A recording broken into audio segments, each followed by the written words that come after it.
So Highland Noise Podcast, I'm Shane. I'm Glory. Throwback Thursday, recorded on a Tuesday, posted on a Monday. We're out of control. I'm sorry, the equilibrium's off. Things are whacked. The schedule's fucked. To be honest with you, we're not even recording this at even a remotely normal time that we record this. It's the middle of the fucking day. We just got out of an interview. We got so many more to go today. It's not good. The schedule's fucked. The week is fucked, but we're here. We're doing it.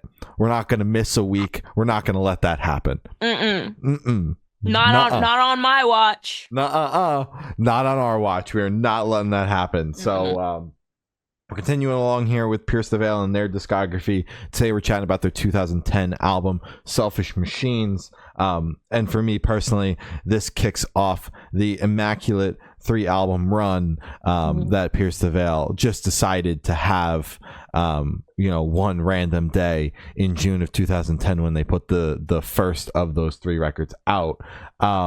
I fucking love this record, man. I'll be honest with you. I feel like it doesn't get nearly as much love as the record we're going to be chatting about next, Collide with the Sky. The big one. Yeah, it almost feels like the band has kind of forgotten they have any album besides that record when you look at their set lists. And when you look at their Spotify, too, I was looking at it earlier today, and it's literally like half of Collide with the Sky. I was like, I didn't realize it was that popular. I'm going to be so real. I'm honest with you. The record fucks. But we'll talk about that next week. I've never listened to it in full. We're gonna see. We'll talk about that next week. That record fucks. But this album, honestly, like Collide with the Sky wouldn't exist without this record. This is its little brother. Like, there's so many aspects of this record that are then built on with Collide with the Sky.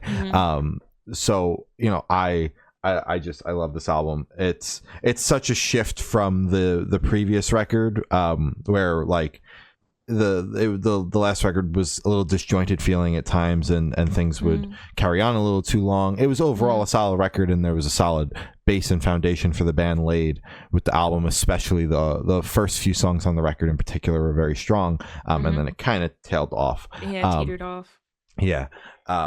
And this record builds on the strongest moments of the first album and really hones in on those elements, while also Pierce the Veil is very good at the slower ballad songs. There's plenty of those littered throughout the record. They do a great job of spacing them on their albums as well. They're never too many clumped together, and if they are dynamic enough that they keep the record flowing. They don't like totally cease the album, and they got a lot better at trimming those down, because that was my main problem with the last record, A Flair for the Dramatic. There was just long ass songs that were slow. Let's chop a minute and a half off, and then they did that with this record. So shout out them for doing what I asked 15 years before I asked them to do it. That's so sick. I can't believe it's 2025 and this album came out in 2010. It's insane. 15 years, fuck.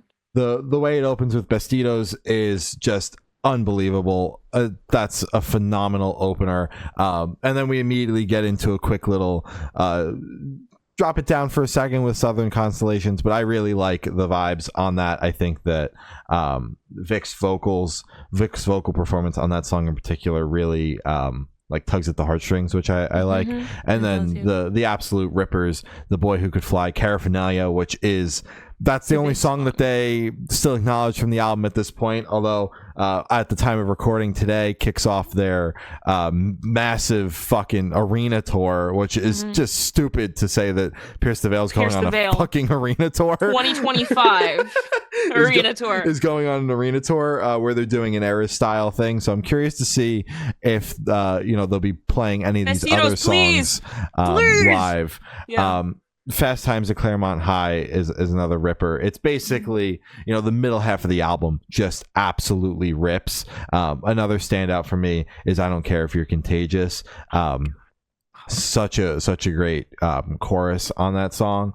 And then it kind of starts to tail off, gets a little bit slower towards the end with $1 Million Houses and The Sky Under the Sea. And if you listen to the reissued version, Kissing in Cars, the bonus track, is the additional song that didn't make the 2010 release, and that the Kissing in Cars is a very nice way to button it up. That's typically the version that I listen to for when I listen to the album. Okay, that's fair. But The Sky Under the Sea is also a phenomenal closer. It's got that similar, slower vibe that ties the album together nicely. But yeah, it's really just, like I said, growing on the last record, expanding on the best moments, and really honing in on those, and then figuring out how to slim down the slower moments on the record and not make them drag on so much, and ultimately creating a very cohesive listening experience that I very much enjoy, and I wish that this record would get more love. I think, honestly, this record, I didn't realize how familiar I was with it. When I look at the next one, Collide with the Sky, it's like I recognize a couple of the tracks, but I don't know them. When I started this record, I thought it was going to be kind of like, for the first time listening to it, everything would be brand new and I wouldn't recognize anything.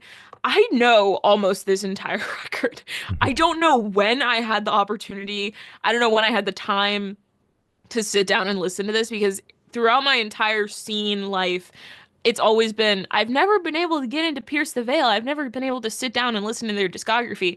But I know all of these songs, so I don't know what the fuck happened there. Maybe I blacked out a year and that was my Pierce the Veil year, but whatever. Besitos is my personal favorite song by Pierce the Veil. That is their best song ever. I don't think they've made anything better than that. Respectfully, it hits all the notes for me. It is so high energy. It has just the Spanish influence in it. Oh my God, it just makes you want to fucking move. When I heard that shit for the first time, I just sat back and I was like, what the fuck is happening? Like, this is the most beautiful song I've ever heard. I just think it's fucking crazy. I think it's such a good song, and I wish, honestly, it had the same streams that Paraphernalia did, because then that means that they would play it live. Guys, hear me. My personal favorite tracks are honestly the first 4-track run, which you already shouted out: the Besitos, Southern Constellations, the Boy Who Could Fly, Paraphernalia. I'm not the biggest fan of Fast Times at Claremont High. I think the new national anthems, just fine. Honestly, towards the middle is kind of where they lost my attention a bit. I was still listening, but when you start off an album that strong with those 4 tracks,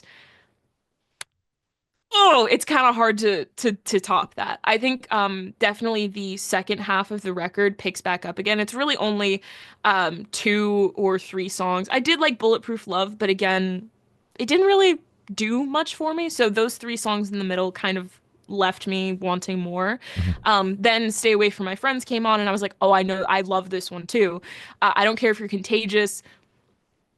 Come on. Are you fucking kidding me? That is like one of the songs of the scene. Like, that is the big song. Disasterology is great. $1 Million Houses, The Painter, I think is fucking insane. And The Sky Under the Sea is also a great track.